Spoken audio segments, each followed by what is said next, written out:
আসসালামু আলাইকুম সুপ্রিয় শিক্ষার্থীবৃন্দ, তোমরা সপ্তম শ্রেণীতে পড়ো। তোমাদের ইসলাম শিক্ষা বই থেকে আজকে ইসলাম শিক্ষার সপ্তম শ্রেণীর তৃতীয় অধ্যায়ের সকল প্রশ্নের উত্তর আমি দেব। ক্লাসটি খুবই গুরুত্বপূর্ণ, সামনে পরীক্ষা, এগুলো খুবই কাজে লাগবে তোমাদের। আশা করি এটা খুবই উপকৃত হবে তোমরা। তো 1 নম্বর প্রশ্ন, সূরা আল ইখলাসের আয়াত কয়টি? ক 4টি, খ হলো 5টি, গ 8টি, আর ঘ হলো 11টি। সঠিক উত্তরটা হবে ক। তারপরে 2 নম্বর প্রশ্ন, কোরআন তেলাওয়াত করলে সামাজিক মর্যাদা বৃদ্ধি পাবে, অফুরন্ত সওয়াব পাবে, কিয়ামতের দিন সুপারিশ পাবে। নিচের কোনটি ঠিক? তাহলে হচ্ছে এখানে সঠিক উত্তরটি হচ্ছে গ। নিচের উদ্দীপকটি পড়ো এবং 3 ও 4 নং প্রশ্নের উত্তর দাও। রাশেদ ও নাইম 2 ভাই। রাশেদ কোরআন মজিদের সালাতের আদেশ সূচক আয়াত পেলেও কিভাবে তা আদায় করবে তা নিয়ে চিন্তায় পড়ে যায়। তাদের মসজিদের ইমাম সাহেব তাকে রাসূলুল্লাহ সাল্লাল্লাহু আলাইহি ওয়াসাল্লামের সালাত আদায়ের নীতি অনুসরণের পরামর্শ দেন। নাইম কোরআন পড়তে পারে, কিন্তু সে কোরআন তেলাওয়াত করতে গিয়ে কোরআনের আয়াতের ওয়াকফের চিহ্ন যেখানে মিম আছে সেখানে না থেমে মিলিয়ে পড়া যায়। এখানে প্রশ্ন 3 হলো, ইমাম সাহেবের ইসলামী জীবন ব্যবস্থায় কোন উৎসের দিকে ইঙ্গিত করেছেন? উত্তর ক হলো কোরআন, খ হলো হাদিস, গ হলো ইজমা, ঘ হলো কিয়াস। সঠিক উত্তরটা হলো খ। 4 নম্বর প্রশ্ন, নাইমের তেলাওয়াতে কোরআন মজিদ পড়ার যে নিয়ম লঙ্ঘিত হয়েছে তার ফলে নামাজ শুদ্ধ হবে না, আল্লাহর আদেশ অমান্য হবে, না সামাজিক নিয়মের ব্যত্যয় হবে? নিচের কোনটি সঠিক? উত্তর হবে ক। সৃজনশীল প্রশ্ন, সাবিহা কোরআন তেলাওয়াত করার সময় যে সকল হরফের উপর খাড়া জবর, নিচে খাড়া জের এবং উল্টে পেশ রয়েছে সে সকল হরফকে এক আলি পরিমাণ দীর্ঘ করে পড়েনি। তার পিতা জনাব আসাদ অঢেল সম্পদের মালিক।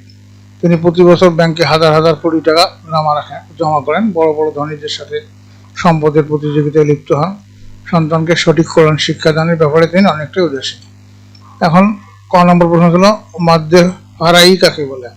উত্তর হলো, মদ্যে আসলি থেকে যে সকল মদ বের হয় তাকে মদ্যে ফারাই বলে।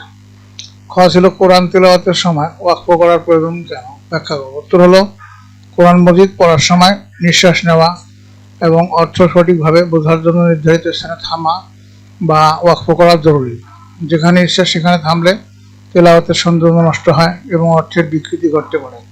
সঠিক স্থানে ওয়াকফ করার মাধ্যমে আল্লাহর বাণীকে শুদ্ধ স্পষ্টভাবে উচ্চারণ করা সম্ভব হয়। এরপরে গ নম্বর প্রশ্ন,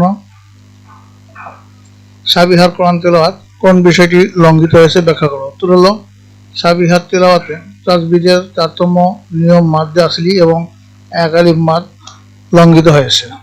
কোরআন মজিদের যে হরফে খাড়া জবর, খাড়া জের, উল্টে পেশ থাকে তাকে এক আলিফ লম্বা করে পড়তে হয়।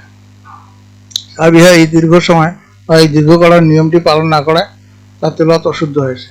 তাজবিদ ছাড়া তেলাওয়াত করলে সালাত সঠিক হয় না এবং সওয়াব পাওয়া যায় না। ঘ ছিল, আসাদ সাহেবের কর্মকাণ্ড যে সূরায় লঙ্ঘিত হয়েছে তা চিহ্নিতপূর্বক এর পরিণতি বিশ্লেষণ করো।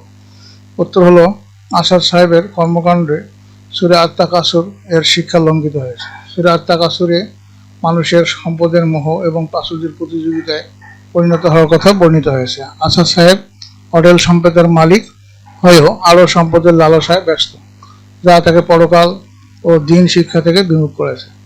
এই মোহাচ্ছন্ন থাকার ফলে তাকে কিয়ামতের দিন প্রতিদিনই আমাদের হিসাব দিতে হবে এবং অবাধ্যতার জন্য জাহান্নামে দেখতে হবে।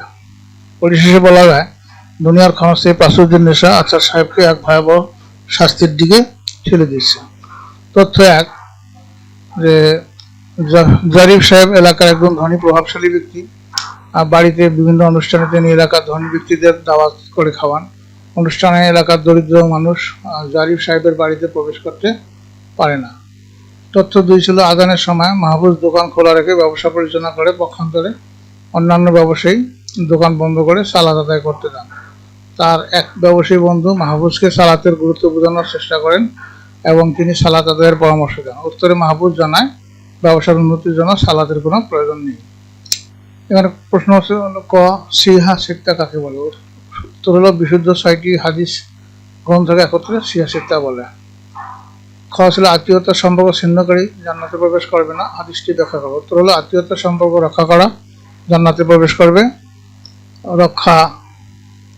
আত্মীয়তার সম্পর্ক রক্ষা করা জান্নাতে প্রবেশ করবে, এটি ছিন্ন করা মারাত্মক অপরাধ ইসলামী শরীয়ত মতে আত্মীয় স্বজন যদি অমুসলিমও হন তবুও তাদের সাথে সুসম্পর্ক রাখা এবং সদাচরণ করা আবশ্যক। কোনো ব্যক্তি এই আত্মীয়তার সম্পর্ক ছিন্ন করলে সে পরকালে জান্নাতের সুখ থেকে বঞ্চিত হবে। গ নম্বর প্রশ্ন ছিল তথ্য 1, জারিফ সাহেব কোন নৈতিক গুণাবলী সংক্রান্ত হাদিসের শিক্ষা অনুসরণ করেননি, ব্যাখ্যা করো। উত্তর হলো তথ্য 1, জারিফ সাহেবের কর্মকাণ্ডে মানবপ্রেম সংক্রান্ত হাদিসের শিক্ষার অভাব লক্ষ্য করা গেছে। মহানবী সাল্লাল্লাহু আলাইহি ওয়াসাল্লামের হাদিস অনুযায়ী যে ব্যক্তি মানুষের প্রতি দয়া প্রদর্শন করে না, আল্লাহ তাআলাও তার প্রতি দয়া করেন না। বুখারী ও সহিহ মুসলিম। উদ্দীপকে জারিফ সাহেব ধনী ব্যক্তিদের গুরুত্ব দিলেও দারিদ্রদের অবজ্ঞা প্রদর্শন করে মূলত ইসলামের সাম্য ও দয়ার আদর্শকে ছিন্ন করেছেন। হাদিসের শিক্ষা হলো জাতি, ধর্ম, বর্ণ, ধনী দরিদ্র নির্বিশেষে সকল মানুষকে ভালোবাসা, শ্রদ্ধা করা। সুতরাং জারিফ সাহেবকে দরিদ্রের প্রতি সহমর্মী হয়ে নিজের আচরণ সংশোধন করা উচিত। তথ্য 2, মাহফুজের কর্মকাণ্ডে যে সূরা শিক্ষা প্রতিফলিত হয়নি তা চিহ্নিত করুক, তার উত্তরটি বিশ্লেষণ করো। উত্তর হলো তথ্য 2, মাহফুজের কর্মকাণ্ডে সূরা তাকাসুর আমাদের শিক্ষা দেয় যে দুনিয়ার ধন সম্পদ ও প্রাচুর্যের প্রতিযোগিতা মানুষকে পরকাল ও আল্লাহর ইবাদত থেকে দূরে রাখে। উদ্দীপকে মাহফুজ ব্যবসায়িক উন্নতির নেশায় সালাত ত্যাগ করে উক্তিটি করেছেন। তা মূলত পরকালীন জবাবদিহিতাকে অস্বীকার করার সামিল। আল্লাহ তাআলা সতর্ক করেছেন যারা দুনিয়ার মোহে ব্যস্ত থাকবে তাদের অবশ্যই আখিরাতে সফলকাম হবে না এবং তাদেরকে সব নিয়ামত সম্পর্কে কৈফিয়ত দিতে হবে। মাহফুজের উক্তিটি ইবাদত না করে ও হালাল উপার্জন না করে শুধু ব্যবসা করে জীবন সফলতা লাভ করবে। মাহফুজের এই মানসিকতা তাকে পরকালীন শাস্তির দিকে ধাবিত করবে। এরপরে ছিল সংক্ষিপ্ত প্রশ্ন, হযরত ওসমান রাদিয়াল্লাহু আনহুকে জামিউল কোরআন বলা হয় কেন? উত্তর হলো হযরত ওসমান রাদিয়াল্লাহু আনহুর সময় পবিত্র কোরআনের পাঠকারী নিয়ে মুসলমানদের মধ্যে মতভেদ ও অনৈক্যের সৃষ্টি হয়েছিল। সমস্যার সমাধানের জন্য তিনি আল কোরআনের একটি একক পাঠনীতি নির্ধারণ করেন এবং এর অনুলিপিগুলো একত্র করে বিভিন্ন প্রদেশে পাঠান। তার এই বিশেষ অবদানের জন্য তাকে জামিউল কোরআন বা একত্রকারী বলা হয়। 2 নম্বর সংক্ষিপ্ত প্রশ্ন ছিল সূরা আল কারিয়ার শিক্ষা জানা জরুরি কেন? উত্তর হলো সূরা আল কারিয়া আমাদের কিয়ামতের ভয়াবহতা, দুনিয়ার জীবনের সংকীর্ণতা সম্পর্কে সচেতন করে। পরকালে জান্নাত লাভ ও জাহান্নামের শাস্তি থেকে বাঁচতে এই সূরা আল কারিয়ার শিক্ষা জানা জরুরি। 3 নম্বর ছিল সূরা আল লাহাবের শিক্ষা গুরুত্বপূর্ণ কেন? উত্তর হলো সূরা আল লাহাব থেকে আমরা শিখতে পারি যে ইসলাম মহানবী সাল্লাল্লাহু আলাইহি ওয়াসাল্লামের বিরোধিতা করা অত্যন্ত জঘন্য ও ধ্বংসাত্মক কাজ। এই সূরা আমাদের সতর্ক করে যে দুনিয়ার সম্পদ বা মান সম্মান পরকালের শাস্তি থেকে কাউকে রক্ষা করতে পারে না। সত্যের পথে বাধাদানকারীদের শোচনীয় পরিণতির কথা জেনে আমরা ইসলামের পথে অটল থাকার অনুপ্রেরণা পাই। 4 নম্বর ছিল হাদিস ইসলামী জীবন ব্যবস্থার দ্বিতীয় উৎস, ব্যাখ্যা করো। উত্তর হলো ইসলামী শরীয়তের প্রধান উৎস আল কোরআনের পরে হাদিস শরীফের স্থান। কোরআন মাজিদের বিধিবিধান ও নির্দেশনাসমূহ হাদিসের মাধ্যমে বিস্তারিতভাবে ব্যাখ্যা করা হয়েছে। জীবন পরিচালনার জন্য কোরআনের পাশাপাশি মহানবী সাল্লাল্লাহু আলাইহি ওয়াসাল্লামের বাণী ও আদর্শ বা হাদিস অনুসরণ করা আমাদের জন্য অপরিহার্য।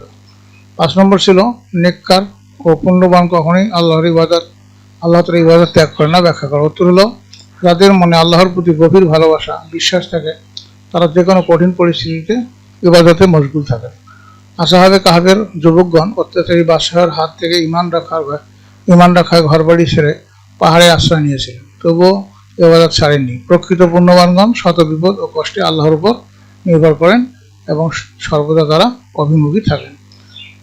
প্রিয় শিক্ষার্থীবৃন্দ, এই ছিল অধ্যায় 3-এর সমস্ত প্রশ্নের উত্তর। তো তোমাদের পরবর্তী ক্লাস দেখার আমন্ত্রণ জানিয়ে এবং সার্বিক মঙ্গল কামনা করে সেখানে বিদায় নিচ্ছি। খোদা হাফেজ।